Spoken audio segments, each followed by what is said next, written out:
장시간 앉아서 공부하는 우리나라 고등학생들한테 위험하다, 굉장히 위험하다, 이렇게 해서 사람들을 굉장히 유혹하고 사람들을 불안하게 만들고 이런 기사들이 되게 많습니다. 그럼 제가 오늘 여러분들을 척추가 바로 서야 인생에 바로 선다고 협박하려는 건 아니고요.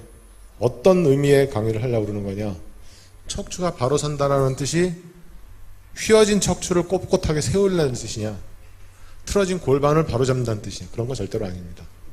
제가 한 가지 예를 좀 보여드리겠습니다. 이 환자는 저한테 척추가 휘었다고 왔습니다. 물론 이제 아파서 오기도 했고요. 심지어는 그런 곳도 있어요. 이렇게 척추가 휘었기 때문에 아픈 거니까 척추를 바로 잡아야 된다 그래가지고 막 억지로 잡아 틀고 막 이래서 더 망가뜨려가지고 오는 그런 경우가 종종 있습니다. 이 환자는 무슨 환자였냐면요, 여기 보시면은 척추가 이렇게 돼야 되는데 이렇게 시커멓게 튀어나온 게 이 부분이 디스크입니다. 디스크가 엄청 심하게 튀어나와가지고 아파서 도무지 뭐 꼼짝도 못하고 허리가 이렇게 휜 환자예요. 이 환자는 도저히 안 돼서 결국 수술했더니 바로 여기 보면 이렇게 호치키스 같은 거 보이죠? 이게 수술한 바로 다음 날이거든요. 다음 날 이 실밥 대신에 이렇게 집게로 집어놓은 건데 바로 똑바로 섰습니다. 척추가 똑바로 세운다라는 뜻은 우리가 질병에 대해서 똑바로 이해를 하고 이 사람이 왜 휘었는지를 알아야 되고 그거를 똑바로 접근을 해야지, 무조건 똑바로 세우기만 하기는 그런 노력은 전혀 필요가 없다, 그런 뜻입니다. 그래서 저는 오늘 여러분들한테 척추가 바로 선다라는 의미에 대해서 우리가 척추에 대해서 좀 알고 있자, 척추에 대해서 좀 바로 알자, 그런 뜻으로 척추의 증상에 가장 많은 건 통증이기 때문에 통증에 대해서 좀 여러분들한테 소개를 해드릴 거고요. 그 다음에 척추의 유명한 질병 몇 가지를 여러분들한테 소개해 드리겠습니다. 왜 도대체 아픈 건지, 어떻게 치료해야 되는 건지.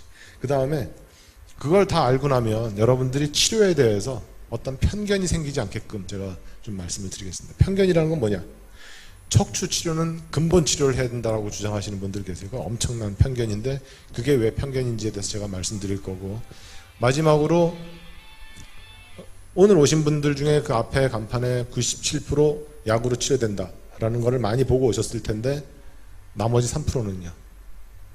나머지 3%는 수술해야 된다는 뜻이에요. 제가 이 말씀을 사실 이 병원에, 온 병원에 와서 여러 선생님들하고 만나면서 누가 저한테 물어보더라고요. 도대체 수술은 얼만큼 하냐.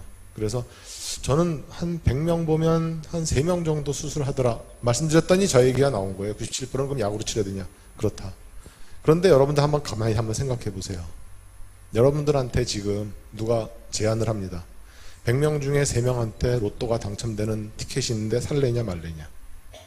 100명 중에 3명이 로또가 당첨된다 그러면은 100명이면 100명 다 삽니다. 왜 그러냐면 로또 당첨이라는 그 어마어마한 행운은 퍼센티지가 작아도 크게 느껴져요. 그런데 여러분들한테 3%가 수술한다 그러면 누구나 다 그렇게 생각해요. 나는 아닐 거야. 그래서 불행에 가까운 확률은 낮게 느껴지고 행운에 가까운 확률은 높게 느껴집니다. 그래서 여러분들한테 제가 말씀드리는데 97%는 분명히 약으로 호전되고 좋아질 수는 있지만 나머지 3% 꼭 수술해야 되는 케이스는 있다라는, 여기 계신 분들이 얼핏 봐도 한 300명 되시면 이 중에 10명은 수술이 필요한 사람이 될 수도 있다, 그런 뜻이에요. 그래서 그것도 결국 편견이다, 그렇게 말씀드리고 싶습니다. 자, 먼저 통증에 대해서 말씀드리면요, 통증은 아픈 거죠. 어디가 다치거나 맞거나 뭐 칼에 찔리거나 그래서 아픈 건데, 결국은 우리가 어떻게 다치게 되면 아픈데 그거는 급성기 통증이에요. 어디 한 대 맞으면 확 아팠다가 금방 좋아지죠. 그걸 우리가 급성기 통증이라고 그러고, 그런 급성기 통증은 여기 써 있는 대로 자기 몸을 방어하는 기능입니다. 맞았는데도 안 아프면 계속 맞아요. 어디 찔렸는데도 안 아프면 계속 찔려요. 그래서 우리 굉장히 희한한 병이 하나 있는데 선천적으로 자기 통증을 못 느끼는 병이 한 가지가 있어요. 그렇게 태어난 사람들은 젊은 시절에 이미 온몸의 관절이 다 망가지고 부러지고 그래서 엉망진창이 됩니다. 왜냐하면 통증을 못 느끼기 때문에 몸을 막 굴리게 되거든요. 여러분들이 뜨거운 불판에 손을 살짝만 대도 놀래가지고 금방 뛰게 되는데 이것도 통증이거든요. 만약에 그걸 못 느끼면 가만히 된 채로 가만히 있어서 다 타버릴 거예요.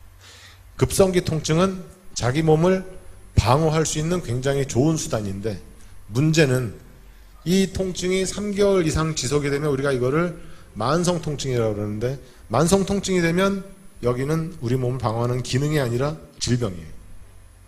그 만성기 통증은 우리가 항상 어디 뭐 다치지 않았는데도 계속 아프고, 어디 부닥치지도 않았는데도 계속 아프고, 찔리지도 않았는데도 계속 아프고, 이 통증이거든요. 만성 통증이 되면 이건 사람을 굉장히 나쁘게 만드는 질병입니다. 조직이 다 난 다음에도 계속 아프거든요. 그래서 우리가 만성기 통증을 갖게 되면 무슨 일이 생기냐? 우울증 생기고요, 불안증, 무력감, 수면장애, 이게 굉장히 심합니다. 이렇게 되고, 그 다음에 문제는 뭐냐면 이 심장, 폐 이런 데도 문제가 생기기 시작합니다.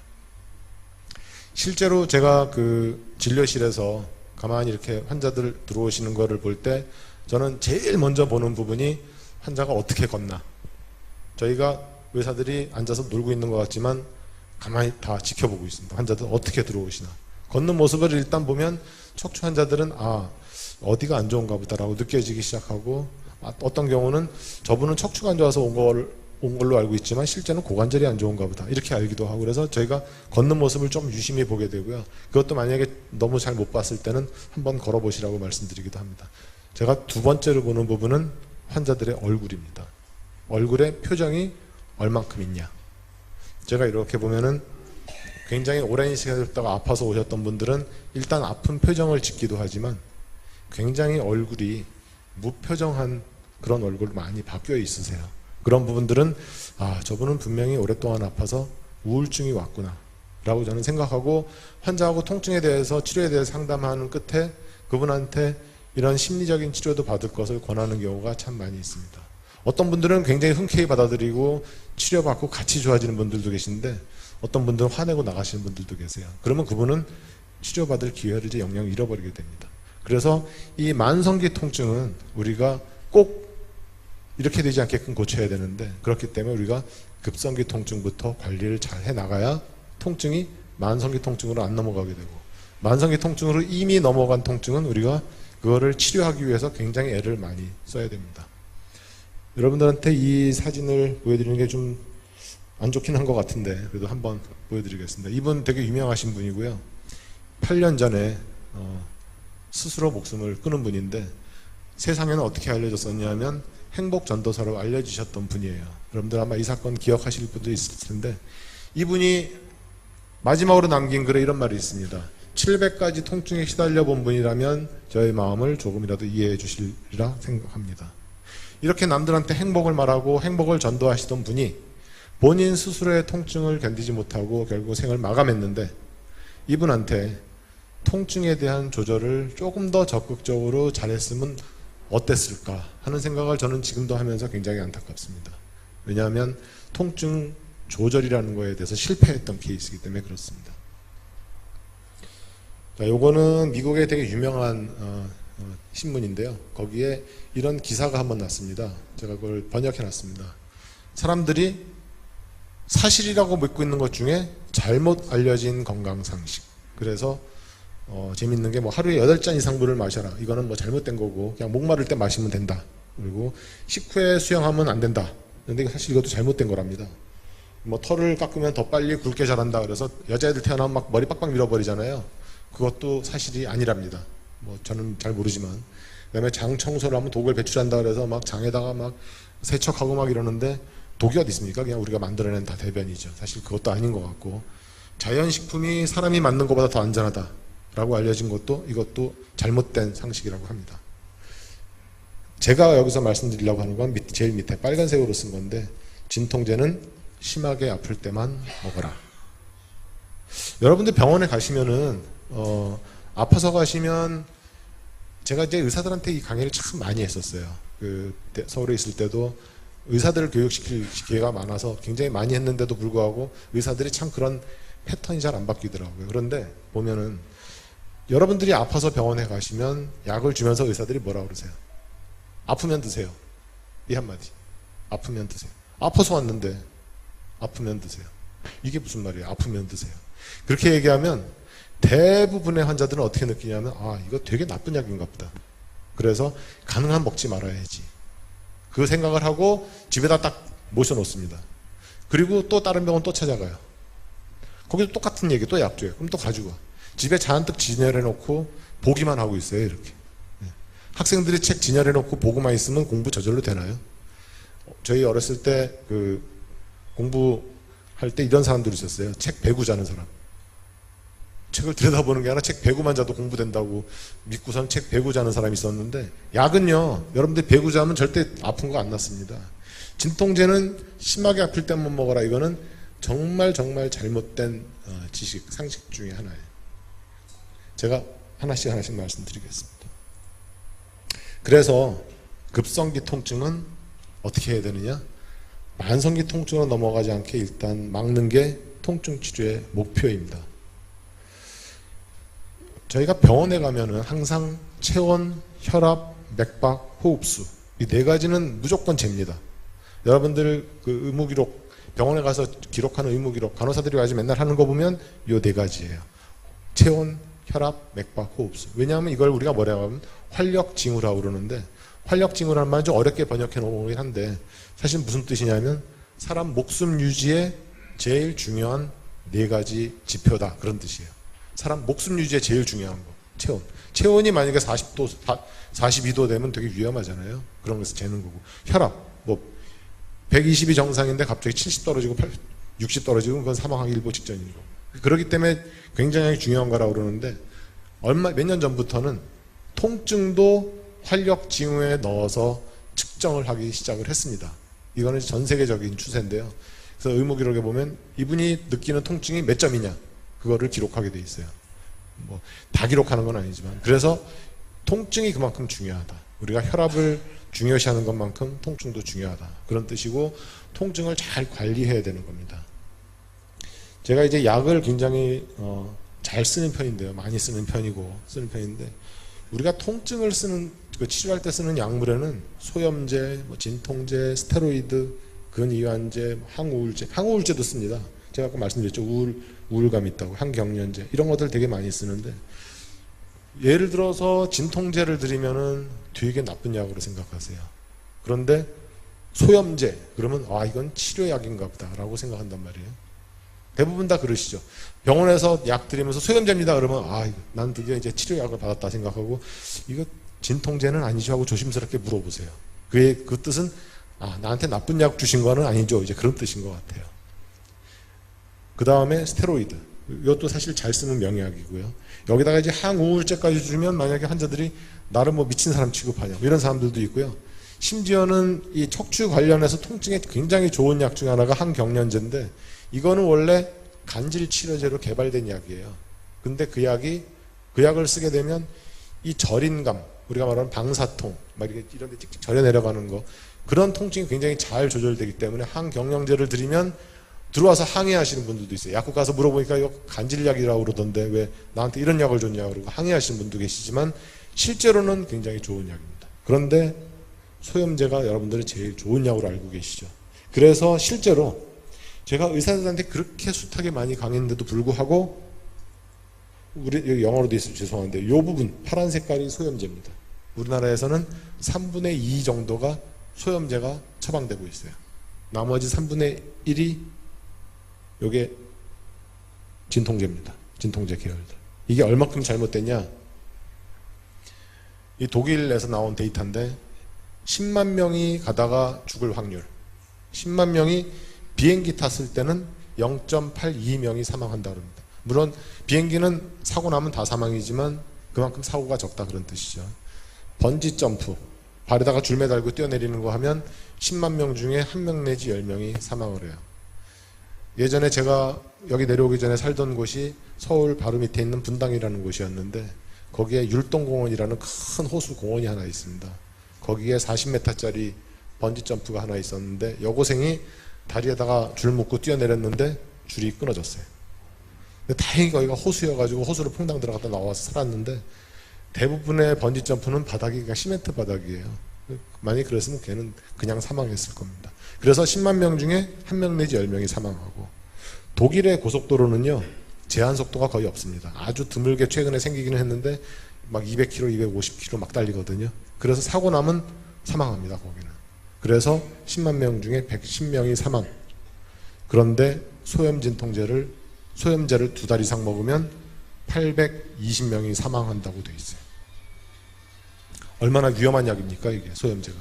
물론 최근에는 위장약이 참 많이 발달됐기 때문에 위장약 같이 처방하면서 이 율도 많이 줄어들기는 했는데, 그럼에도 불구하고 소염제는 굉장히 위험한 약이에요. 왜냐하면 소염제를 먹으면 대부분의 소염제는 위에 문제를 일으킵니다. 위나 장에 문제를 일으키는데 위에 출혈도 일어나고요. 제가 봤던 환자 중에 하나는 위가 구멍이 나가지고 위 크게 수술한 분도 계세요. 근데 중요한 거는 소염제를 먹는데 제가 위가 구멍 날 때까지 구멍 났는지도 몰라요. 왜냐하면 소염제 자체가 굉장히 강력한 진통 효과가 있기 때문에 그거를 그냥 먹으면 위가 망가져도 별 생각 없이 그냥 드시는 분이 많다 그런 뜻이에요. 그래서 그만큼 소염제가 위험하고요.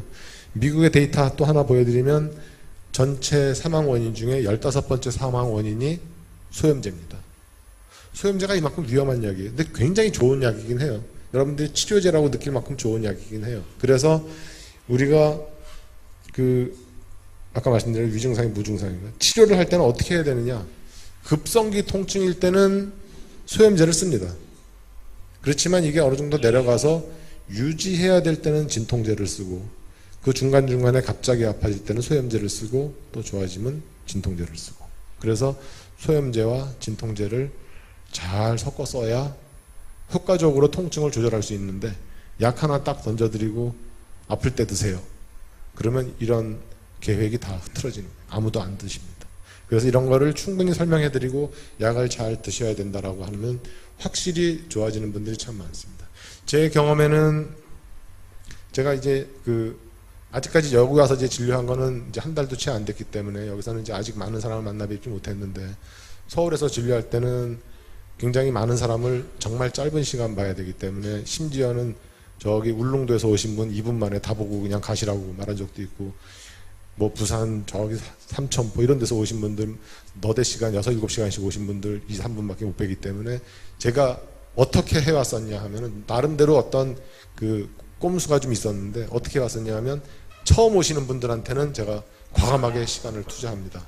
왜냐하면 그분들한테 처음에 잘 이해시켜드리면 그 다음에는 제 계획대로 잘 가는데, 처음부터 이해를 못 시켜드리면 그 다음부터는 다 꼬이는 거예요. 그래서 제가 처음 오신 분한테는 이걸 다 설명드리고 이러이러하기 때문에 약을 드셔야 된다고 말씀을 드리는데, 너무 바쁜 날, 너무 환자가 많은 날 도저히 어쩔 수 없이 그냥 약 드리고 잘 드세요라는 말 한마디만 하고 말았더니 한 3개월, 4개월 있다 오셨는데 하나도 안 좋아지셨어요.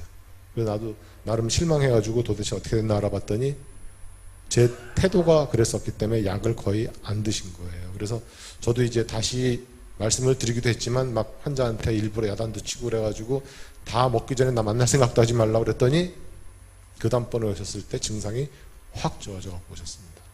얼마만큼 약이 중요한지에 대한 걸 보여주는 그런 거인 것 같아요. 그래서 약을 제가 잘 드리는데, 문제는 여러분들한테 환자들한테 약을 드릴 때는 항상 저는 몇 가지 섞어서 드려요. 하나만 이렇게 딱 드리는 경우도 물론 있긴 있지만, 가능한 만성적인 통증 갖고 계신 분들한테 여러 가지 약을 섞어 드리는데, 그거를 또 한 보따리 준다고 되게 싫어하시는 분들 계시거든요. 근데 그건 잘못 알고 계신 겁니다.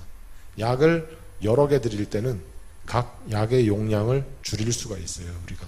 왜냐하면 우리가 축구할 때 골을 집어넣을 때 혼자 하는 것보다 여러 명이 가면 더 쉽잖아요. 이게 통증도 마찬가지예요. 약 한 개 갖고 조절하는 것보다 여러 개 갖고 조절하는 게 훨씬 더 효과적이고요. 여러 개를 쓰되 용량을 줄여서 하면 어떤 이점이 있냐면 각 약물의 부작용을 줄일 수가 있어요. 그래서 약물의 부작용도 줄이고 효과는 올리고, 그렇게 하면서 그 약을 더 잘 쓰게 하는 그런 거기 때문에 약을 여러 개 준다고 뭐라고 그러시면 안 됩니다. 그래서 사실은 이런 통증 치료의 원칙은 수술 이외의 방식을 다 해보는 거예요. 휴식, 약물, 주사, 운동, 보조기, 물리치료 등등 다 해보고 안 될 때 수술을 하는 건데, 수술을 안 할 환자와 수술을 할 환자가 완벽하게 구분이 되는 게 아니에요. 그래서 어떤 병원 가면 수술하자라고, 어떤 병원 가면 약 주고, 그게 왜 그러냐면 이렇게 겹치는 부분이 있어요. 사실은 겹치는 부분이 있어서 어떤 분들은 이거는 수술하면 좋을 것 같은데, 어떤 분들은 이건 약 드리는 게 좋을 것 같은데, 이렇게 좀 혼동되는 경우도 있고요. 그렇지만 딱 구분되는 경우도 있고 그렇습니다. 그래서 이렇게 겹치는 부분이 있다는 거. 그리고 여러 가지 치료를 해서 안 됐을 때 수술이라는 또 하나의 무기가 의사들한테 있기 때문에 수술을 너무 무서워하거나 이건 나쁜 치료라고 생각하시면 안 된다는 거. 그래서 저의 경우는 97%는 보존적인 치료, 나머지 한 2, 3%는 어쩔 수 없이 하는 수술, 이렇게 이해하시면 될 것 같습니다. 이게 통증 치료의 원칙입니다. 그래서 이제 제가 한 가지 여러분들이 궁금해하실 질병에 대해서 간략하게 좀 얘기를 드리겠습니다.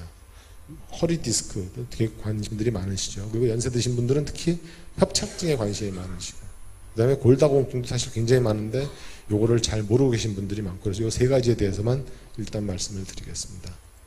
허리 디스크에 대해서 인터넷 들어가 보면 하여튼 굉장히 많아요. 하여튼 얼마나 관심들이 많은지 보면은 뭐 어떻게 치료해라, 저렇게 치료해라, 뭐를 해라 그러는데, 제가 보기에는 인터넷에 잘못되어 있는 그런 것들도 참 많은 것 같아요. 여러분들이 어떤 분들은 그러세요. 방송에서 그러던데 이렇게 하라고 그러던데 하시는 분들도 계시는데요. 저는 방송, 신문, 인터넷 이런 거에서 누가 올렸나, 어느 병원에서 올렸나, 이걸 잘 보셔야 됩니다. 사실은 그게 어떻게 보면은 정말 전혀 지식이 없는 사람이 막 쓴 글도 있고요.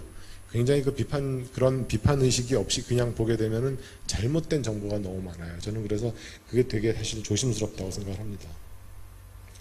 먼저 허리 디스크 왜 생기나, 이거를 알아야 근본 치료가 뭔가에 대해서 이제 아시게 됩니다.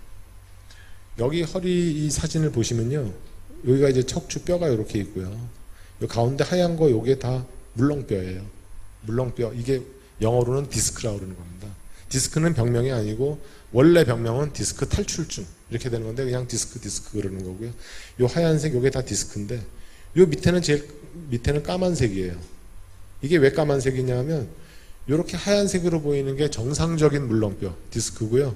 제일 밑에 이렇게 까맣게 보이는 거는 퇴행성 변화가 많이 진행된 거예요.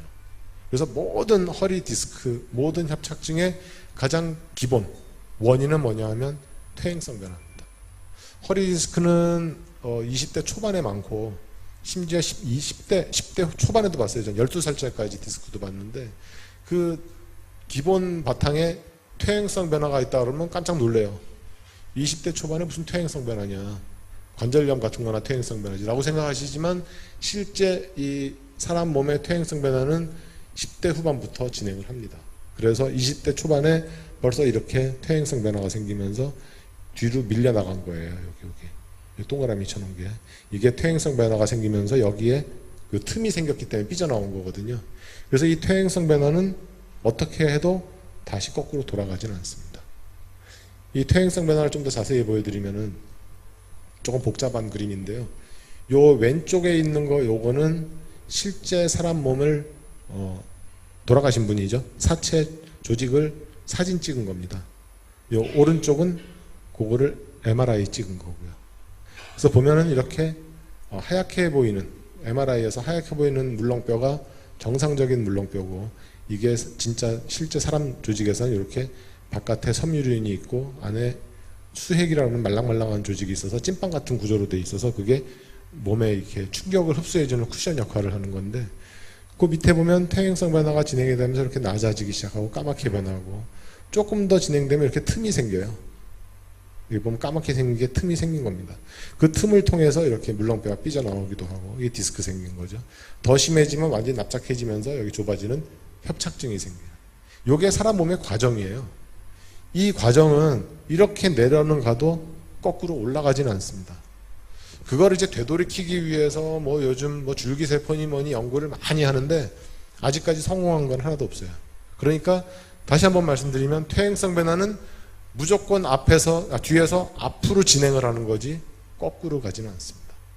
그러면 허리 질병에다 대고 근본적인 치료를 해달라, 원인 치료해달라, 이게 가능할까요? 원인 치료라는 게, 근본 치료라는 거는 척추에서 이런 퇴행성 변화로 인한 질환에서는 아예 불가능한 이야기입니다. 불가능한 이야기. 그래서 나는 이거 원인 치료하고 100% 나아야 되고 근본적인 치료를 해야지 어디 통증 나는 거 해주려고 그러냐, 이런 생각을 가지신 분들은 절대 그 해결이 안 되는 거예요. 그래서 퇴행성 변화라는 거는 절대로 돌아가지 않는다, 거꾸로. 예, 그렇기 때문에 이게 근본적인 치료라는 걸 기대하시면 안 된다, 그런 뜻입니다.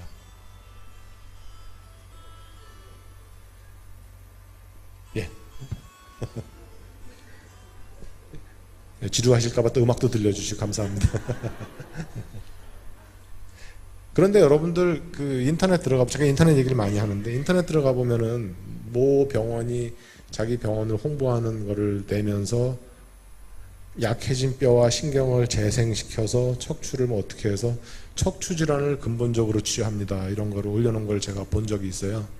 이게 가능해지면 노벨상감입니다. 제가 감히 얘기하지만 이게 진짜 가능하면 이분은 전 세계에서 가장 훌륭한 의사가 되는 거고 노벨상감이에요. 이거는 절대로 되지 않는 겁니다. 절대로. 특히 신경은 재생이 되지 않습니다. 망가지면 끝입니다. 그게 아직까지 현대의학입니다. 예, 그런데 이거를 재생을 시키겠다고 감히 말하시는 분들이 계신데 이거는 사람을 현혹시키는 거예요. 의사가 사람을 협박해도 안 되고요, 현혹시켜도 안 됩니다. 예, 여러분들 그걸 꼭 알고 계셔야 됩니다. 자, 그러면 이제 척추, 허리 디스크를 치료하기 위해서 제가 분명히 근본 치료는 안 된다 그랬고 이 통증을 치료해야 된다고 말씀을 드렸는데, 그러면 도대체 왜 아프냐? 허리 디스크라는 게 생기면 왜 아프냐?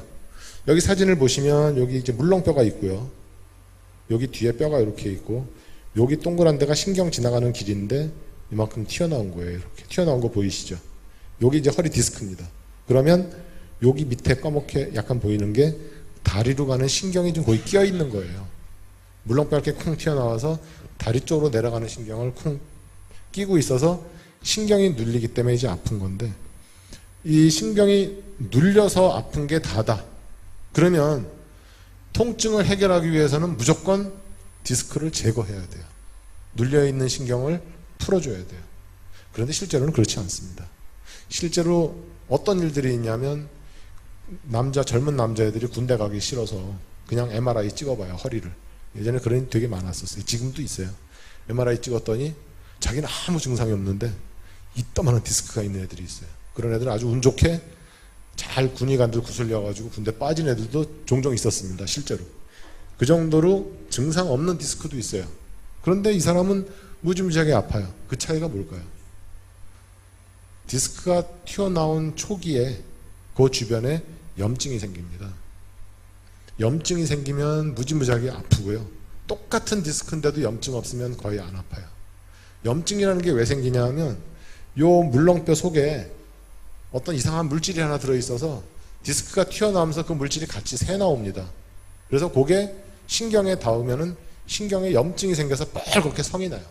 저희가 실제로 허리 디스크 수술하러 들어가면 이렇게 예쁘게 하얀색으로 보여야 될 신경이 빨갛게 성나 있어요. 우리 피부에 저기 뼈두락지 나면 빨갛게 되잖아요. 똑같습니다. 그렇게 돼가지고 이게 굉장히 많이 아파지는 건데, 그렇기 때문에 염증을 가라앉히고, 그건 소염제죠. 그 다음에 신경 자체가 되게 예민해지기 때문에 진통제를 쓰고, 신경 통증 가라앉히는 아까 제가 말씀드렸던 항경련제, 간질약, 그거를 쓰고, 정 안 되면 주사로 스테로이드를 주입하고, 그것도 염증 가라앉히는, 이런 치료를 통해서 염증만 효과적으로 가라앉힐 수 있으면 100명 중에 95명은 통증 없어집니다. 좋아집니다. 그런 상태에서 이 디스크가, 튀어나온 디스크가 없어질 때까지 기다리는 거예요. 저희가 이제 디스크 모양에 따라 좀 다르기는 한데, 어떤 디스크는 제가 제일 빨리 없어진 거 본 건 4개월 만에 다 녹아서 없어진 것도 봤고요, 아주 오래 가는 분들은 한 4, 5년 걸리는 분들도 있습니다. 모양에 따라서 달라요. 그래서 만약에 한 2, 3개월 치료를 했는데 통증이 확 좋아져서 견딜만 하다 그러면 손댈 필요가 전혀 없는 디스크고, 만약에 2, 3개월 했는데도 아파서 도저히 못 참겠다, 그런 분들은 어떻게 해야 돼요? 그냥 가지고 살거나 빨리 사회적인 활동하고 싶으면 수술을 하는 거예요. 그래서 그런 분들이 100명 중에 한 3명에서 5명 된다, 그런 뜻입니다. 제가 다음 사진 한번 보여드리면, 요 왼쪽 사진에 여기 동그랗게 나온 게 요게 디스크예요. 여기 신경 지나는 통로가 있고요. 이 사람은 약만 제가 4개월 치료해드리고 해드렸는데 본인이 또 어디 가서 MRI를 찍어 갖고 왔어요. 봤더니 다 없어졌어요. 4개월 만에 디스크가 싹 녹아서 없어졌어요. 이런 분들도 있어요. 디스크가 터져 나왔을 때, 터진 디스크 수술해야 된다는 말 많이 들으셨을 텐데, 터진 디스크는요, 터질 당시에 너무너무 아파서 그렇지 그것만 잘 참으면 수술할 필요가 거의 없습니다. 이렇게 다 녹아버려요. 빨리 녹아버려요. 그래서 4개월만 해도 다 없어지는 경우도 있어요. 그런데 만약에 디스크가 터져나왔는데 마비가 왔다, 아니면 약을 아무리 줘도 도저히 통증이 안 나서 도저히 하루도 못 참겠다, 그런 분들만 아주 제한적으로 수술하는 겁니다. 요분은 제가 왼쪽 사진은 여기 살짝 디스크가 나와서 약을 드렸었는데 한 달 뒤에 왔는데 아파 죽겠다고 그래요. 그래서 이상하다 다시 찍어봤어요. 그랬더니 이만큼 흘러내렸어요. 이 디스크가 신경을 너무 심하게 자극을 하고 통증이 너무너무 심해서 다리를 막 잘라달라고 할 정도로 통증이 심했어요. 뭐 그럴 때는 저희가 다리를 자를 필요 없이 그냥 허리 디스크만 살짝 잘라내면 됩니다. 네. 그래서 이분도 수술했던 케이스고요. 수술하면 어떻게 되는 거냐 하면 이렇게 튀어나온 게 이렇게 없어져서 통증이 좋아지는 거예요. 그래서 허리 디스크라는 게 제가 여태까지 쭉 봤던 경험을 하면 한 100명 중에 3명, 많게는 5명 정도 수술했던 것 같아요. 그래서 이게 얼마만큼 효과적으로 통증을 잘 조절하느냐, 이 차이인 것 같습니다. 여러분들은 아마 디스크보다는 협착증에 더 관심이 많으실 텐데 도대체 디스크는 뭐고 협착증은 뭐야 하시는 분들이 되게 많으세요. 그리고 수술이라는 거와 시술 뭐 이런 것도 생각을 많이 하시고, 이 협착증에 수술한다 그러면 아마 기절할 정도로 놀라시는 분들도 있는데 약물로는 이게 근본적으로 치료가 되나 뭐 이렇게 말씀하시는 분들 많고요. 먼저 디스크와 협착증의 차이를 말씀드리겠습니다. 여기 보시면 요건 정상적인 모습이에요. 물렁뼈가 이렇게 있고, 제가 말씀드렸던 섬유륜이라는 게 이렇게 있고, 가운데 말랑말랑한 젤리 같은 게 하얀색으로 있어서 요게 아주 정상적으로 아주 예쁜 물렁뼈 모양이고요. 여기 뼈가 이렇게 있고, 여기 신경 지나가는 통로가 이렇게 타원형으로 있습니다. 요게 모양이 그대로 유지된 상태에서 물렁뼈만 이렇게 튀어나온 요런 걸 우리가 디스크라고 그러고, 여기 보시면은 물렁뼈는 가만히 있는데 이 뼈들이 막 좁아졌어요. 이렇게.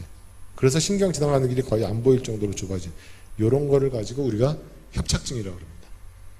이 협착증은 만약에 저런 협착증 상태가 디스크처럼 갑자기 왔다 그러면은 그냥 마비예요. 마비. 갑자기 마비 와요. 신경이 갑자기 콱 눌렸기 때문에 마비가 오는데, 이 협착증이 하루 이틀에 옵니까? 이게 수십 년에 걸쳐 서서히 나빠져서 생긴 거기 때문에 대개는 사람 몸에서 적응을 해 나가기 시작을 해요. 그래서 실제로 이런 모양으로 저희한테 왔을 때는 계속 적응하다가 살짝 아팠다가 어디 가서 치료받고 또 낫다가 좀 더 아파지니까 또 치료받았다가 또 왔다가 그러면서 조금씩 아파져서 많이 아픈 상태로 저희한테 오는 경우가 참 많이 있어요. 그래서 이렇게 심하게 협착증이 와도 모양만큼 아프신 분들은 많지 않습니다. 그래서 어떤 분들은 이보다 더 심한데도 통증이 별로 없고요. 어떤 분들은 좀 빨리 나빠지신 분들은 요거보다 좀 적어도 통증이 심한 분들도 있고 그렇습니다. 그래서 중요한 거는 이런 모든 치료 과정, 디스크도 마찬가지고 협착증도 마찬가지고 어떤 치료를 할 건가 결정할 때 가장 중요한 거는 뭐냐 하면 MRI, 엑스레이가 아닙니다. 저는 가장 중요한 게 뭐라고 생각하냐면 환자가 느끼는 증상이라고 생각해요. 심지어는요, 별로 증상 없는데 허리가 좀 아프다 그래서 가서 엑스레이 찍고 MRI 찍더니 아우 협착증 되게 심하네요, 수술합시다, 이런 말들 들어보신 분들 분명히 계실 거예요. 저는 그 말 저한테 와서 하면 그 의사 굉장히 욕해요. 아니 MRI를 치료해야지 왜 환자를 치료해, 이런 얘기를 해요. MRI만 나쁘고 엑스레이만 나쁠 때 손댈 필요 전혀 없거든요. 물론 예외적인 경우가 있습니다. 목이나 등 쪽에서 안 좋을 때는 증상과 관련 없이 수술하는 경우도 있어요. 왜냐하면 목이나 등은 일반 말초신경이 아니라 중추신경이기 때문에 여기서 문제가 생기면 증상이 조금 있다가 그냥 마비가 와요. 그래서 수술하는 경우가 많은데, 허리 쪽은 말초신경이에요. 말초신경은 그나마로 가지신경이기 때문에 마비가 되는 경우가 거의 없습니다. 그래서 우리가 MRI 보고 치료하는 게 아니라 증상에 근거해서 그 증상을 설명할 만한 병변이 있냐 없느냐, 그거를 봐야 되고, 그게 있을 때 치료하고 수술하고 하는 거지 그냥 MRI만 보고 증상 별로 없는데 수술합시다, 이거는 정말 잘못된, 의사로서 정말 잘못된 태도라고 생각합니다. 그래서 협착증도 똑같아요. 디스크랑 약물 치료, 제가 아까 말씀드렸던 그런 약물 치료들, 많이 아플 때 처음 초창기에 소염제, 중간에 만성적인 통증이 있을 땐 진통제, 항경련제 이런 걸 쓰는 거고요. 정 가끔씩 아플 때는 소염제를 쓰거나 주사를 하거나, 주사를 해도 안 날 때 시술하는 거예요. 여러분들 가면 이제 시술하자는 말도 많이 들으실 텐데, 시술이라는 건 언제 하는 거냐 하면 주사약을 집어넣는데 잘 안 들어가요. 왜냐하면 그 주변에 유착도 심하고 뭐 여러 가지가 있어서 잘 안 들어가. 그러면 시술이라는 걸 통해서 그 유착을 떼고 주사약을 집어넣는 거예요. 시술, 유착되는 걸로 치료하는 게 아니라 뭐 신경 유착 박리술 뭐 이런 말도 하는데, 그 박리만 해서 안 아파지는 게 아니라 결국 주사약을 넣어서 안 아파지는 거거든요. 그렇기 때문에 오자마자 아무것도 한 적 없는 사람한테 시술합시다, 그거는 정말 수술합시다 하는 거랑 마찬가지 얘기란 말이죠. 그래서 치료에는 순서가 있다. 약물 치료, 안 되면 주사 치료, 그거 안 되면 정말 수술하기 싫으면 시술 한번 해보는 거고, 주사해서 안 되는 사람은 시술해서 잘 안 되더라고요, 결국 보면. 그래서 주사나 시술을 하는 거고, 그거 둘 다 안 된다 그러면 수술적인 치료를 우리가 고려할 수 있다, 그런 뜻이에요. 수술을 해야만 되는 경우는 많지 않아요. 수술을 해야만 되는 경우는 마비가 왔을 때, 마비가 오기 일보 직전 증상이 있을 때, 이때는 당연히 무조건 수술해야 돼요. 그렇지만 아플 때는 결국은 선택이에요. 선택사. 내가 진짜 이거를 아파서 활동하기 힘든데 이거를 내가 고쳐서라도 활동하고 싶다, 그런 분들은 수술하는 거고, 이 협착증의 특징은 앉아있으면 안 아프기 때문에 나는 주로 앉아서 생활하지 돌아다니는 거 싫어한다, 그런 분들은 수술하면 더 고생합니다. 수술하면 서서 걸어다니는 건 편해지는데 앉아있는 건 불편해지거든요. 그러면 편하던 게 갑자기 불편해지고, 잘 걷기 싫은데 어차피 안 걸을 건 뭐하러 수술을 해요. 그래서 협착증 수술은 많이 걷고 활동하고 싶을 때 하는 거예요, 사실은. 그래서 그런 차이가 있습니다. 그래서 이런 운동도 마찬가지고요.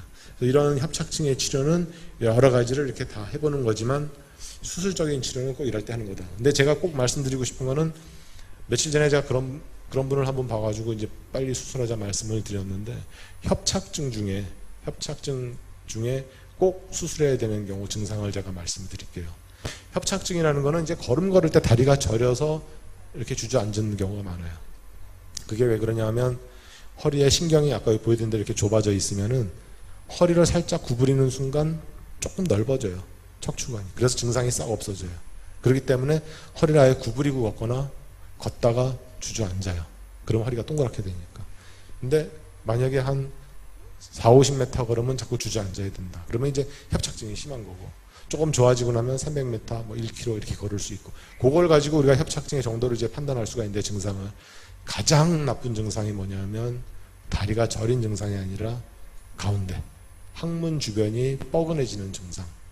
협착증이 심한데 걸음을 걸었더니 항문 주변이 뻐근해진다, 그거는 앞으로 마비올 가능성이 굉장히 높은 증상이에요.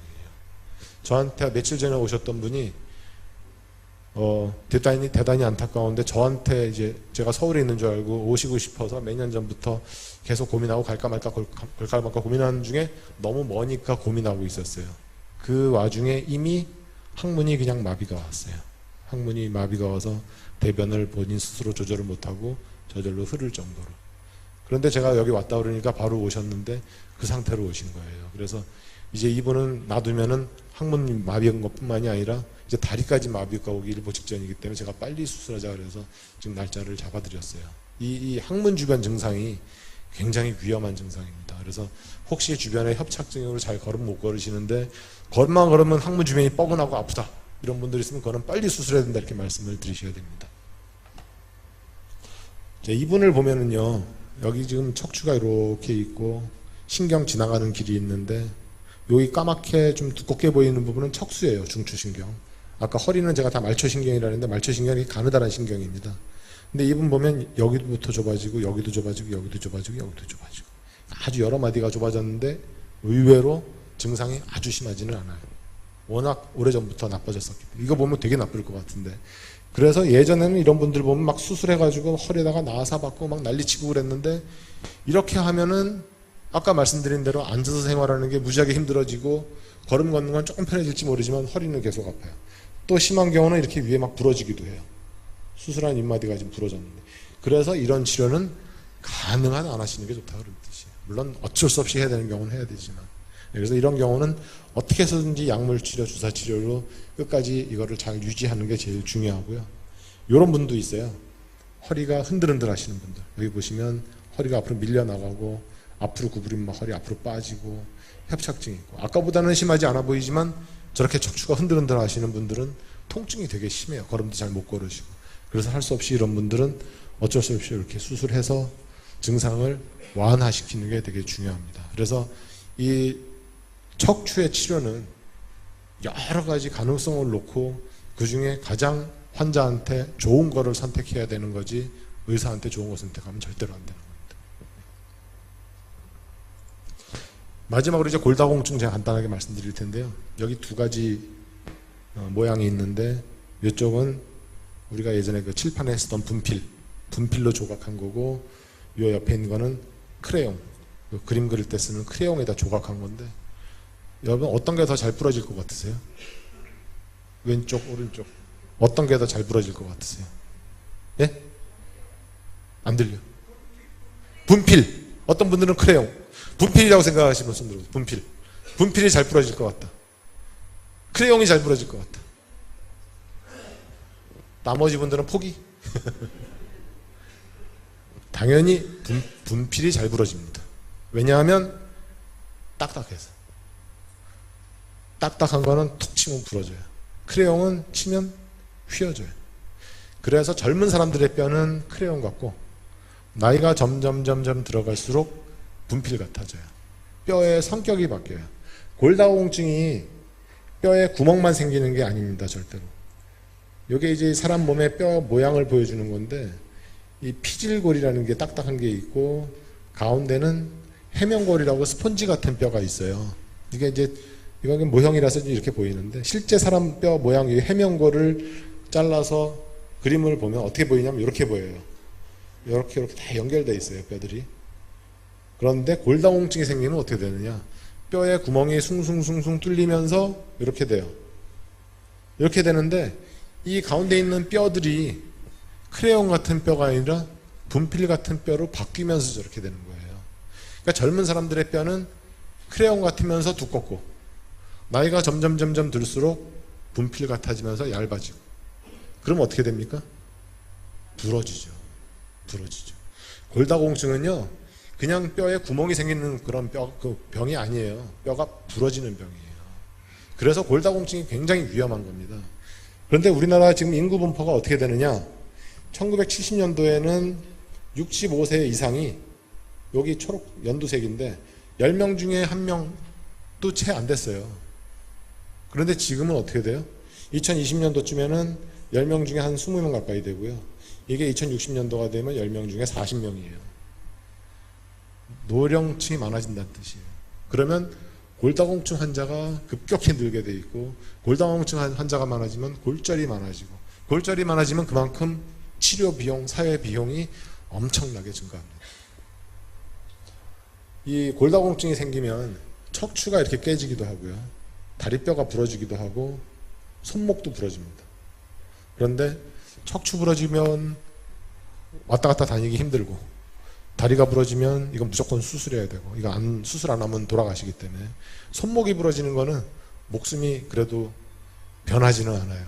그래서 손목 부러지는 게, 기왕 부러질 거면 손목 부러지는 게 제일 낫습니다, 사실.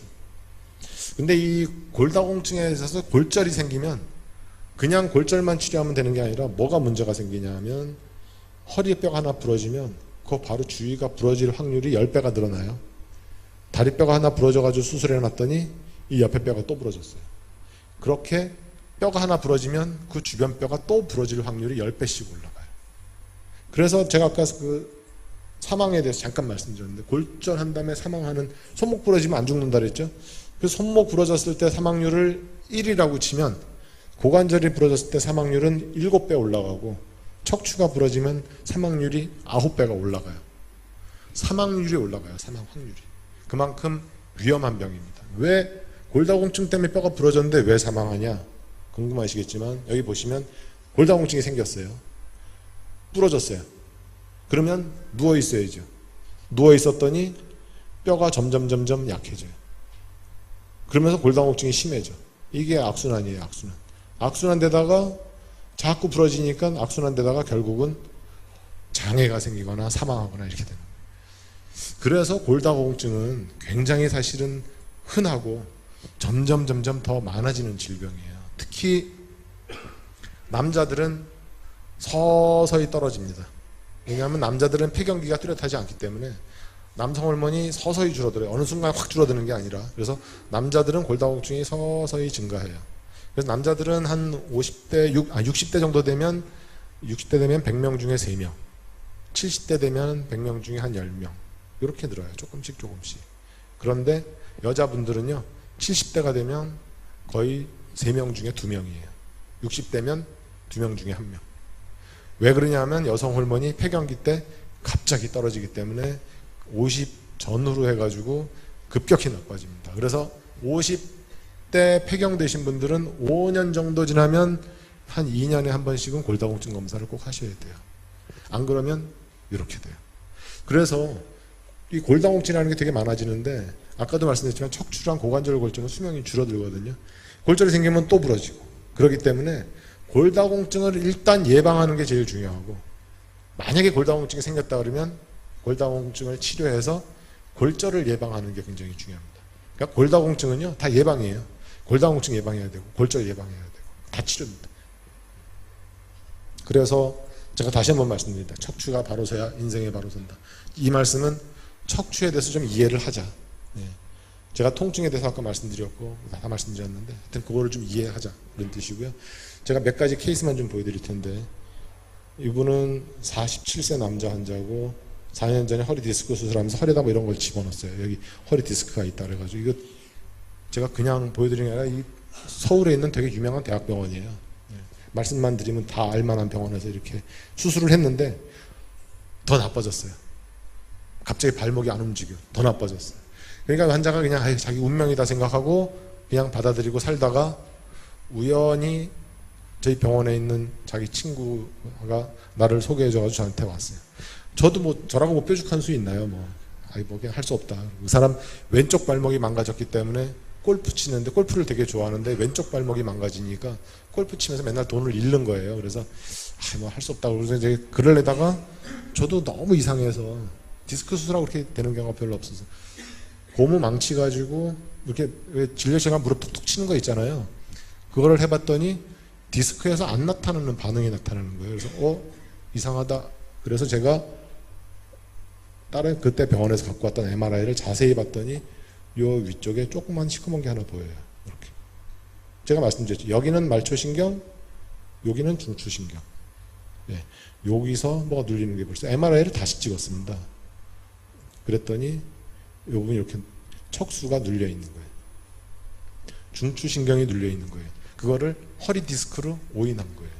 그래서 제가 빨리 그거를 수술을 해드리면서 이거는 어차피 마비 온 건 안 돌아오고 그냥 더 나빠지지는 않게 합시다. 그러고 수술을 했는데 정말 기적처럼 수술한 당일부터 마비가 좀 풀리기 시작했어요. 그래서 발목 힘이 다 돌아와서 한 1, 2년 지난 다음에 자기 골프 다시 치면서 친구들한테 돈 따기 시작했다고 되게 좋아하더라고요.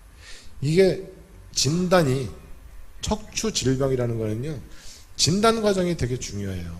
눈에 보이는 거 그것만 갖고 보면 안 되고 환자가 느끼는 증상 그 다음에 만져보는 거 얼굴 보는 거 걷는 모습 보는 거 이런 게 하나하나가 다 진단 과정인데 대학병원에서 너무 환자를 많이 보다 보니까 그냥 딱 눈에 보이는 거 허리 디스크 당연하지 하고 수술했다가 이제 이렇게 되는 거란 말이에요.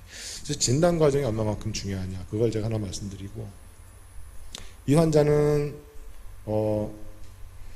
대학병원은 아니었어요. 수술했는데 이렇게 수술하고 증상이 잠깐 좋아지는 것 같더니 보시면 뼈하고 뼈 사이에 물렁뼈가 잘 이제 유지가 되는데 수술한 지 얼마 안 됐는데 이게 주저앉기 시작하고 조금 지났더니 밀려나기 시작하고 주저앉으면서 허리뼈가 한 1cm쯤 밀려나가고 이 상태로 왔어요. 1cm쯤 밀려나간 상태로. 수술한 선생님은 좋아질 테니 계속 지켜보자 하고 MRI를 찍었더니 엉망진창으로 신경이 눌려 있어요. 그래서 결국 어쩔 수 없이 다시 수술했어요. 그래서 좋아졌는데 아무리 진단을 잘해도 치료 과정이 잘못되면 이렇게 되는 거예요. 그러니까 이 척추 치료라는 게 섣불리 그냥 손댔다가 잘못되는 경우들이 너무 많아서 제가 하여튼 굉장히 안타까운 케이스들을 정말 많이 봤습니다. 물론 다시 손대서 좋아질 수도 있지만 이거는 안 됩니다 하고 돌려보냈던 케이스도 있고, 며칠 전에 오셨던 분도 서울 뭐 유명한 병원에서 척추를 되게 유명한 병원에서 수술했는데 결국 마비가 와가지고, 제가 서울에 있을 때부터 저한테 와서 제가 안 됩니다 말씀드렸는데 그 말을 잘 안 믿고 제가 여기 왔더니 저한테 또 찾아오셨어요. 다시 한번 1시간 정도 설득해가지고 돌려보냈는데, 이게 한번 손을 잘못대면은 이렇게 되돌릴 수 없는 게 척추입니다. 그래서 척추는 정말 손을 댈 때 잘 돼야 된다라고 생각하고요. 다시 한번 말씀드립니다. 우리가 통증에 대해서 알아야 되기 때문에, 이게 그냥 섣불리 그냥 손대는 게 목적이 아니라 다 통증이 아파서 오시는 거니까 아픈 거를 치료해야지, 왜 자꾸 손을 대서 어떻게 하려고 의사가 뭐를 하려고 그러는 게 잘못된 거라고 생각해요. 그래서 통증 관리를 잘해야 되고, 질병에 대해서 우리가 확실하게 알고 있어서 그 왜 아픈지를 잘 이해해야 되고 어떻게 치료할지를 잘 고민해야 된다. 그리고 치료에 대한 편견, 근본 치료는 절대로 안 되는 거기 때문에 증상 치료를 잘 해야 되고, 그 다음에 그래도 안 될 경우에는 수술이 나쁜 게 아니고 정말 필요한 경우에는 수술적 치료를 해야 된다. 요거를 제가 말씀드리고 싶습니다. 그래서 척추 바로 세우기는 근본 치료는 안 되지만 통증 조절을 해야 되고, 여러 가지 치료 방법을 잘 고민하면서 봐야 되는데, 저는 한 2명 의사 정도, 2명 정도의 의사의 의견은 물어봐야 된다고 생각을 해요. 한 명 말만 듣고 할 건 아니고. 그렇다고 또 그런 분도 계세요. 병원 쇼핑 다니는 사람들 한 10명쯤 물어보는, 여러분들 OX 문제가 쉬우세요? 한 4군데서 하나 고르라는 게 쉬우세요? OX 문제가 쉬워요. 그래서 한 2명 정도면은 되게 결론은 나옵니다. 그래서 2개 중에 하나 선택해야지, 한 10군데 가가지고 하나 선택하려면 그때부터 아주 머리가 복잡해지기 때문에 그 정도까지면 될 것 같고, 대신에 치료를 맡기기 시작했으면 신뢰를 가지고 끝까지 믿으면서 치료를 해야지 결국은 증상이 좋아질 거다라는 걸 제가 말씀드리고 싶습니다. 예, 장시간 경청해 주셔서 감사드립니다.